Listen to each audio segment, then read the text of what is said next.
ಮುಲ್ಲಗಳಲ್ಲಿ ಡಿಬೇಟಿ ಬನ್ನಿ, ನೀವು ನೇರವಾಗಿ ಏನಾದರೂ ಇದ್ರೆ ಮುಲ್ಲಗಳ ಹತ್ರ ಎಷ್ಟು ಅಕ್ಷರ ಇದೆ, ನಿಮ್ಮ ಹತ್ರ ಎಷ್ಟು ಅಕ್ಷರ ಇದೆ, ನಿಮ್ಮ ಹತ್ರ ಏನು ವಿಚಾರ ಗೊತ್ತಿದೆ. ಸುಳ್ಳನ್ನ ಸತ್ಯ ಮಾಡ್ತಕ್ಕಂಥ ಸಿ ಟಿ ರವಿಗೆ ಮುಲ್ಲಗಳ ಹತ್ರ ಏನು ಸತ್ಯವನ್ನ ಹೇಳ್ತಕ್ಕಂಥ ಮುಲ್ಲಗಳೇನಿದ್ದಾರೆ ಅವರೇನು ಸಂವಿಧಾನದ ಬಗ್ಗೆ ಮಾತಾಡ್ತಾರೆ. ನೀವು ಡಿಬೇಟಿ ಬನ್ನಿ.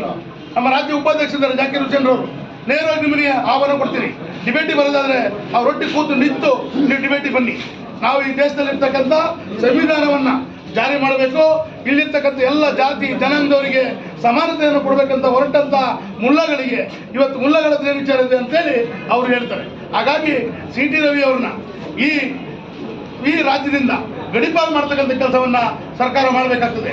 ಯಾಕಂದ್ರೆ ಪದೇ ಪದೇ ಮುಸಲ್ಮಾನರ ಭಾವನೆಗಳಿಗೆ ಕೆದರ್ತಕ್ಕಂಥ ಕೆಲಸವನ್ನ ಮಾಡಿ ಇಲ್ಲಿರ್ತಕ್ಕಂಥ ದಲಿತರು ಹಿಂದುಳಿದ ಜನರನ್ನ ಅವರ ಭಾವನೆಗಳನ್ನ ಕೆದರ್ತಕ್ಕಂಥ ಕೆಲಸವನ್ನ ಸಿ ಟಿ ರವಿ ಮಾಡ್ತಾ ಇದ್ದಾರೆ.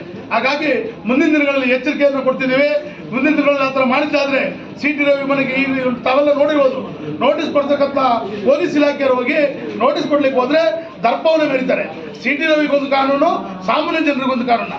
ಅರೆಸ್ಟ್ ಮಾಡಬೇಕು, ಕೊಳಪಟ್ಟಿ ಹಿಡ್ಕೊಂಡು ಅರೆಸ್ಟ್ ಮಾಡಿ ಜೈಲಲ್ಲಿ ಇಡಬೇಕು ಸಿ ಟಿ ರವಿಗೆ. ಸಿ ಟಿ ರವಿ ಏನು ದೇಶದ ಸಂವಿಧಾನ ಬರೆದಂಥ ಮೊಮ್ಮಗ ಏನಲ್ಲ. ಹಾಗಾಗಿ ಅವರ ಹಿನ್ನೆಲೆಯನ್ನು ತಿಳ್ಕೋಬೇಕಾಗ್ತದೆ. ಆ ಸಿ ಟಿ ರವಿ ಅವ್ರನ್ನ ನೋಟಿಸ್ ಕೊಡೋದಲ್ಲ, ಅವ್ರ ಹಿಂದೆ ಇರ್ತಕ್ಕಂಥ ಏನು ವಕೀಲರನ್ನು ಕರ್ಕೊಂಡು ಬಂದಿದ್ರು ಮತ್ತೆ ಹಿಂದೆ ಇರ್ತಕ್ಕಂಥ ಕಾರ್ಯಕರ್ತರು ಏನಿದ್ರು ಆ ಕಾರ್ಯಕರ್ತರು ಪೊಲೀಸರ ಒಂದು ಏನು ಕಾನೂನು ಕರ್ತವ್ಯಕ್ಕೆ ಅಡ್ಡಿಪಡಿಸಿದ್ದಾರೆ ಅಂತ ಅವ್ರ ಮೇಲೂ ಕೂಡ FIR ಅನ್ನ ಮಾಡಿ ಅವರನ್ನ ಕಾನೂನನ್ನ ಒಳಪಡಿಸಿ ಅವ್ರನ್ನ ಅರೆಸ್ಟ್ ಮಾಡಬೇಕು. 24 ಗಂಟೆಯೊಳಗೆ ಅರೆಸ್ಟ್ ಮಾಡಬೇಕು. ಇಲ್ಲ ಅಂತಂದ್ರೆ ಜಿಲ್ಲಾದ್ಯಂತ ಹೋರಾಟ ಕೊಟ್ಟು ಸಿ ಟಿ ರವಿ ಮನೆಗೆ ಮುತ್ತಿಗೆಯನ್ನು ಹಾಕಿ ಪೊಲೀಸರ ಆಡಳಿತವನ್ನ ಕಾನೂನನ್ನ ಕೈ ತಾಂಡಿದ್ದಾರೆ, ಅವ್ರನ್ನ ಕೂಡಲೇ ಅರೆಸ್ಟ್ ಮಾಡ್ಬೇಕಂತೇಳಿ ಪೊಲೀಸ್ ಇಲಾಖೆ ಕೂಡ ನಾನು ಹೇಳ್ತಾ ಇದ್ದೀನಿ. ಇವರ ಹಿಂದಿ ಜಾರಿ ಆಗಿದೆ ಅಂತ ಹೇಳಿ ಇವರು ರಾಷ್ಟ್ರೀಯ ಪ್ರಧಾನ ಕಾರ್ಯದರ್ಶಿ ಆಗಿದ್ದಂಥ ಸಂದರ್ಭದಲ್ಲಿ ನ್ಯಾಷನಲ್ ಮೀಡಿಯಾಗಳು ಇವರನ್ನ ಇಂಟರ್ವ್ಯೂ ತಗೊಂಡಾಗ ಇವರು ಮಾತಾಡಿರುವಂಥದ್ದನ್ನು ನಾವು ನೋಡಿದ್ದೀವಿ. ನಗೆ ಪಾರ್ಟಿಗೆ ಹಾಗೆ ಈಡಾಗಿದ್ದಾರೆ ಇವ್ರಿಗೆ ಎಷ್ಟು ಅಕ್ಷರದ ಬಗ್ಗೆ ಜ್ಞಾನ ಇದೆ ಅಂತ ಹೇಳಿ ನಾವು ನೋಡಿದ್ದೀವಿ. ಈ ದೇಶದಲ್ಲಿ ಮುಸಲ್ಮಾನರ ಪಾತ್ರಗಳ ಬಗ್ಗೆ, ಮುಸಲ್ಮಾನರು ಅಕ್ಷರಗಳ ಬಗ್ಗೆ ಮಾತಾಡೋ ಯೋಗ್ಯತೆ ಇವರಿಗೆ.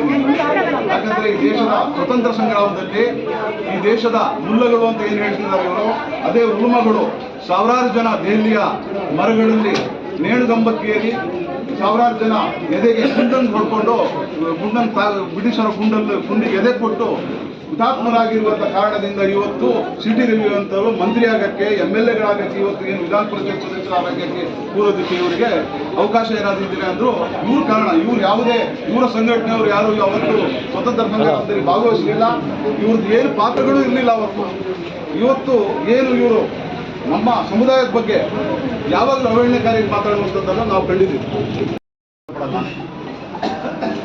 ಸಿ ಟಿ ರವಿಯವರು ನಮ್ಮ ಅಣ್ಣ ಮುಸಲ್ಮಾನರನ್ನು ಮುಲ್ಲಾಗಳು ಅಂತ ಹೇಳ್ಕೊಂಡು ಮುಲ್ಲಾಗಳಿಗೆ ಎದೆ ಬಗೆದ 3 ಅಕ್ಷರ ಇಲ್ಲ ಅಂತ ಹೇಳ್ಕೊಂಡು ಹೀಯಾಳಿಸಿ ಈ ಹಿಂದೂ ಕೂಡ ತುಂಬ ಸಲ ನಮ್ಮ ಸಮುದಾಯಕ್ಕೆ ನೋವಾಗುವಂಥ ಕೆಲವು ಮಾತುಗಳನ್ನು ಆಡಿದ್ದಾರೆ.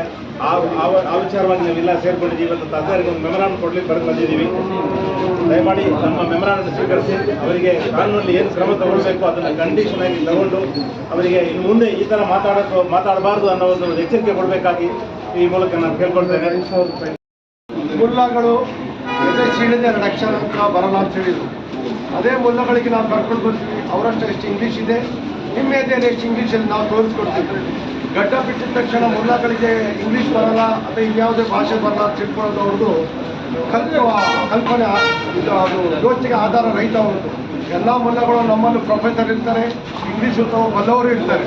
ಮುಲ್ಲಗಳಿಗೆ ನಾನು ಹೇಳಿದ್ದು ಮುಸ್ಲಿಮ್ಗಳಿಗಲ್ಲ ಅಂತ. ಮುಲ್ಲಗಳಿಂದ ಈಗ ಆ ಹೇಳಿಕೆನ ತಿರುಚಲಿಕ್ಕೆ ಒಂದು ಪ್ರಯತ್ನ ಮಾಡ್ತಾ ಇದ್ದಾರೆ.